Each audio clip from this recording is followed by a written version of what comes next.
2024년 7월 19일 금요일 경제뉴스 매일 브리핑을 시작하겠습니다. 정부가 오는 2029년까지 3기 신도시 등을 중심으로 주택 23만 6천호를 공급한다. 전세시장 안정화를 위해 시세보다 저렴한 공공매입 임대주택도 당초 계획인 12만 호보다 최소 1만 호 이상 추가 공급한다는 방침이다.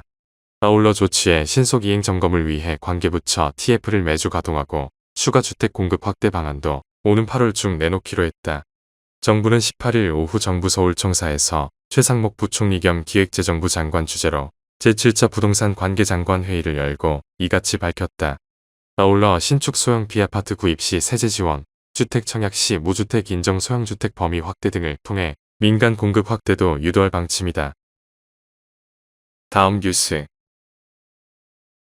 한국이 17일 체코 신규 원전 우선 협상 대상자로 선정된 가운데 두산에너빌리티가 2009년 인수한 체코 기업 스코다파워가 원전의 증기터빈을 공급한다. 150년 이상의 역사를 갖고 있는 체코 기업이 두산에너빌리티에 인수된 이후 자국에 짓는 원전의 핵심 부품을 공급하는 것이다. 두산에너빌리티는 24조 원의 사업비 중 최소 8조 원 이상 규모의 주기기 등 핵심 기자재를 공급해 최대 수혜를 볼 것으로 전망되고 있다. 두산은 체코 원전 수주전에서도 이를 적극 활용했다. 박정원 두산그룹 회장은 5월 체코 프라하에서 체코 정부와 업계 주요 인사들을 초청해 체코 기업이 생산한 증기터빈이 원자로에 들어가는 만큼 체코 산업 생태계에도 도움이 될 것이라고 말한 것으로 알려졌다. 두산에너빌 관계자는 아직 구체적으로 결정된 바 없다며 내년 3월 최종 계약 시점에 주기기 제작비나 시공비 규모가 나오게 될 것이라고 말했다. 다음 뉴스. 18일 이온게이자이 신문에 따르면 이날 도쿄 주식시장에서 니케이 지수는 전거래일 대비 2.36% 하락한 4126의 장을 마감했다. 간밤 미국 정부가 대중 반도체 제재 강화를 검토하고 있다는 소식이 전해진 영향이다. 이에 도쿄 일렉트론을 비롯해 스크린 홀딩스, 디스코 등 반도체주 세 종목의 대규모 매도세가 유입돼 9% 가까이 하락했다. 그동안 반도체주가 일본 증시 상승을 견인해온 만큼 반도체주 하락이 전체 지수를 끌어내렸다. 니온게이자이는 트럼프 전 대통령의 피격 사건 이후 그가 11월 미 대선에서 당선될 것이라는 기대가 커지면서 미국에선 아메리카 퍼스트 관련 주식들이 수혜를 입고 있다. 하지만 일본에선 매출에 타격을 입을 것으로 보이는 기업들이 부각되고 있다고 전했다. 다음 뉴스. AI 챗봇이 중국의 핵심 사회주의 가치를 제대로 구현하는지 등과 관련해 중국 당국이 검열을 강화하고 있다고 파이낸셜 타임스가 현지 시간 17일 보도했다. 중국 전역의 사이버 공간관리국 지부 공무원들은 각 기업을 직접 방문해 LLM 훈련 데이터 및 기타 안전 프로세스를 검토하고 있으며 검열에는 정치적으로 민감한 질문을 수없이 던져 LLM의 답변을 확인하는 작업이 포함된다. 대부분의 질문은 국가 정체성이나 시 주석과 관련된 것들이다.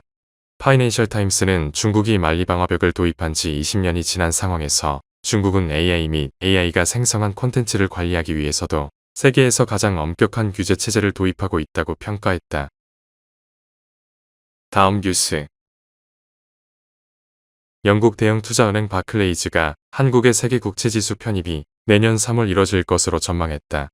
세계국채지수 편입 후에는 최대 590억 달러의 패시브 자금이 유입될 것으로 내다봤다. 바클레이즈는 한국의 세계국채지수 편입은 오는 9월보다는 내년 3월에 발표될 가능성이 크다며 한국이 투자자들이 제기한 피드백을 해결하기 위해 의미 있는 진전을 이뤘지만 FTSE 러셀이 그것에 대한 실질적인 효과를 평가하기 위해 더 많은 시간을 요구할 가능성이 있다고 밝혔다. 그러면서 국제통합계좌 개통과 외환 거래 시간 연장 등 중요한 두 가지 변화가 있었으나 제도가 시행된 지 얼마 되지 않았다며 해외 외국환 업무 취급기관을 통한 제3자 외환 거래도 지난 5월에야 처음 이뤄졌다고 설명했다. 세계국채지수 편입 시 한국이 세계국채지수에서 차지하는 비중은 약 2.3%가 될 것이라고 봤다. 다음 뉴스.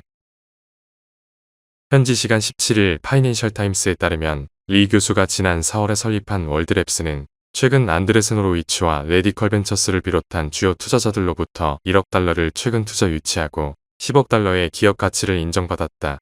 월드랩스는 스페이셜 인텔리전스라고 해서 AI에게 공간에 대한 지능을 가르치는 것을 목표로 하는 스타트업이다. 인간이 시각을 통해서 공간에 대한 지식을 갖고 이를 일상생활에서 사용하는 것처럼 AI도 이런 능력을 갖게 만든다는 것이다. 컴퓨터 비전 분야 석학인 페이페이의 명성이 회사가 단기간에 대규모 투자를 받도록 만든 것으로 보인다. 다음 뉴스.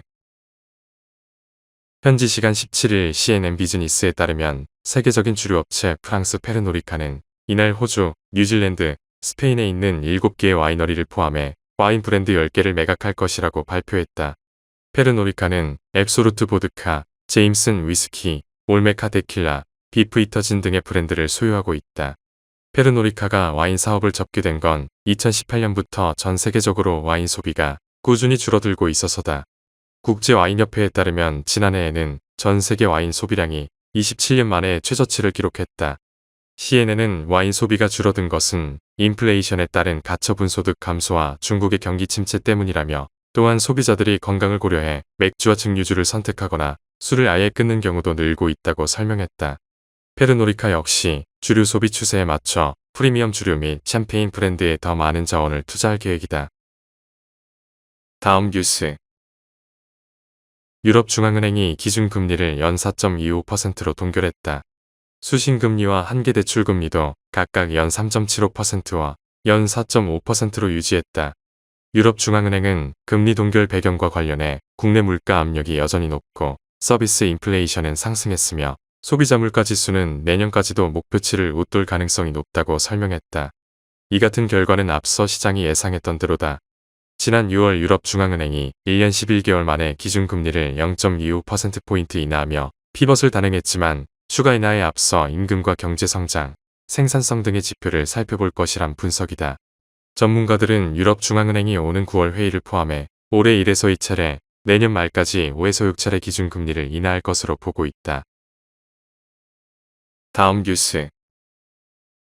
하나은행이 고시한 7월 18일 오후 11시 50분, 원달러 환율은 1382.70원입니다.